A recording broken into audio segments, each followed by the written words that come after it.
5 ही वर्ष राजनीति कर पाएंगे कर्मचारी नेता। 2 टर्म तक ही संगठन के पदाधिकारी रह सकेंगे कर्मचारी। मुख्यमंत्री ने 2 दिन पहले किए फाइल पर हस्ताक्षर, अधिसूचना का हो रहा है इंतजार।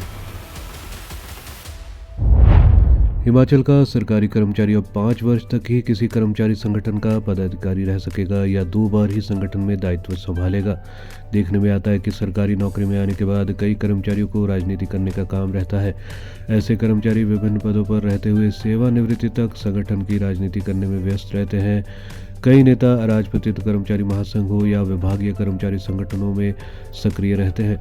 अब प्रदेश सरकार 3 जून 2022 के नियमों को सख्ती से लागू करने जा रही है। 3 जून 2022 को अधिसूचित कर्मचारी कंडक्ट रूल में स्पष्ट किया गया है कि कोई भी कर्मचारी अधिकतम 5 साल या 2 टर्म के लिए ही किसी संगठन का पदभार संभाल सकता है। इस संबंध में मुख्यमंत्री सुखविंदर सिंह सुक्खू ने फाइल हस्ताक्षरित कर दी है। अब फाइल अधिसूचित होने के लिए कार्मिक विभाग के पास पहुंची है। हालांकि वीरवार साय तक कार्मिक विभाग से फाइल को अंतिम स्वीकृति नहीं मिल पाई थी।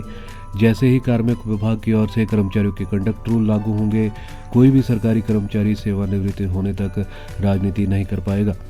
कर्मचारी चाहे तो 5 साल तक या फिर 2 बार ही संगठनात्मक दायित्व ग्रहण कर पाएगा। काम कम, राजनीति अधिक। हजारों कर्मचारी ऐसे हैं जो विभागीय कार्य करने के बजाय नेतागिरी करने में अधिक दिलचस्पी लेते हैं। परिणाम स्वरूप कर्मचारियों का एक समूह ऐसा भी है जो हमेशा फाइलों में दबा रहता है। शिक्षा विभाग में हर श्रेणी के कर्मचारी संगठन है और समानांतर कर्मचारी संगठन भी गतिविधियां चलाते हैं।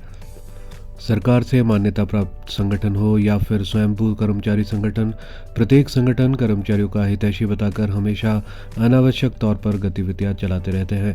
अब इसके बाद 5 वर्ष तक ही राजनीति कर पाएंगे कर्मचारी नेता। 2 टर्म तक ही संगठन के पदाधिकारी रह सकेंगे कर्मचारी।